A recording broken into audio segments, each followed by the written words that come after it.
Salam, jumpa kembali dalam renungan salam dan refleksi. Kiranya sukacita dan damai sejahtera Allah Bapa, Putra, Roh Kudus menaungi atas kita semua. Amin.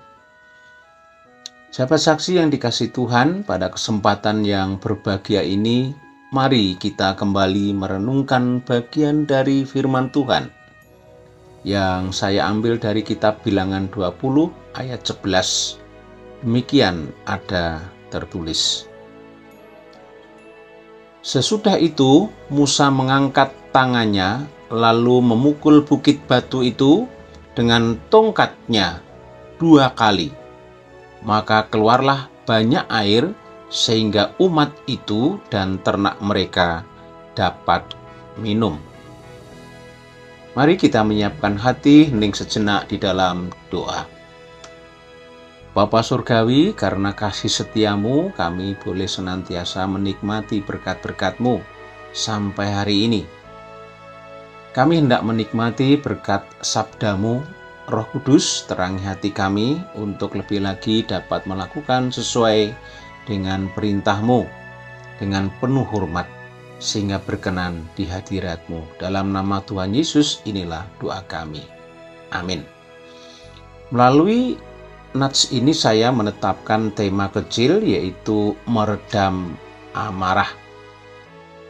Sahabat saksi yang terkasih, marah adalah bagian dari sifat manusia yang dasariah atau manusiawi.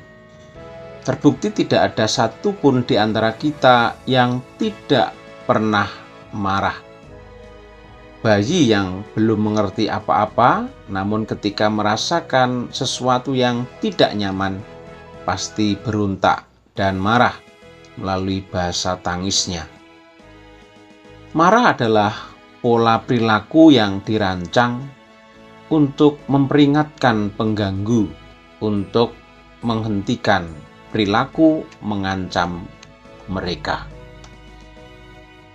Dari pengertian tersebut kita bisa memahami bagaimana situasi Musa pada waktu itu, di mana Harun yang bersama-sama dengan Musa harus bergumul berat ketika bangsa Israel kehausan dan tidak menemukan air untuk diminum.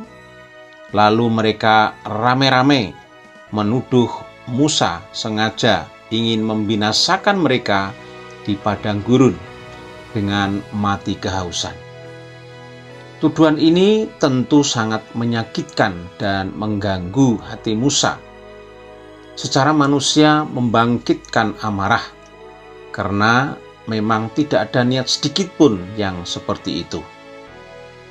Menghadapi situasi yang seperti itu, Musa dan Harun selalu sujud, menyembah, memohon pimpinan petunjuk dan kekuatan kepada Tuhan, tertulis di ayat yang ke-6. Nah, sahabat saksi yang dikasihi Tuhan Yesus, kemuliaan Tuhan hadir pada waktu itu dan berfirman kepada Musa supaya dia membawa tongkat berbicara di hadapan orang-orang Israel dan kepada bukit batu itu supaya memberikan air di ayat yang ke-8. Namun yang dilakukan Musa adalah berkata sambil memukul tebing batu itu dengan tongkatnya sebanyak 2 kali. Hal ini karena ada rasa marah dan jengkel kepada bangsa Israel. Peristiwa ini membuat Tuhan tidak berkenan, sehingga langsung menegur Musa yang tidak percaya dan tidak menghormati Tuhan. Sahabat saksi yang terkasih, melalui peristiwa ini menjadi perenungan kita bersama, antara lain yang pertama, jangan sekali-kali meragukan dengan apa yang difirmankan atau dijanjikan Tuhan kepada kita. Penyertaan Tuhan, tuntunan Tuhan, kasih dan pertolongannya selalu ada bagi kita.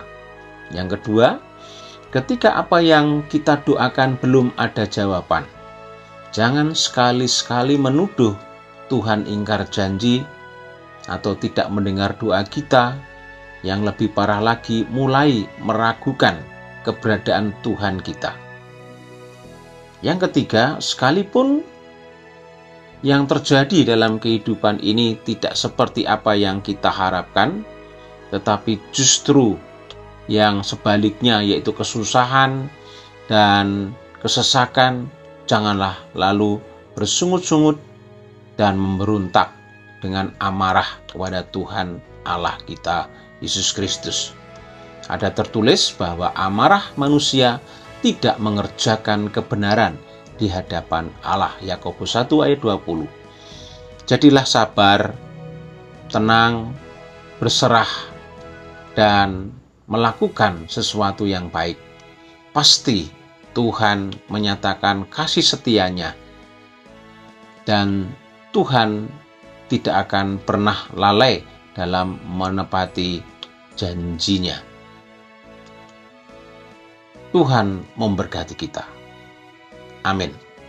Mari kita bersyukur kepada Tuhan dalam doa.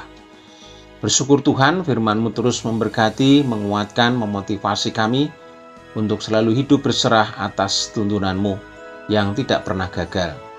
Dan rancangan-Mu adalah rancangan yang memberi damai sejahtera atas kami orang percaya sepanjang masa. Dalam nama Tuhan Yesus Kristus kami ucapkan syukur. Amin. Selamat beraktivitas dan berkarya. Tuhan memberkati.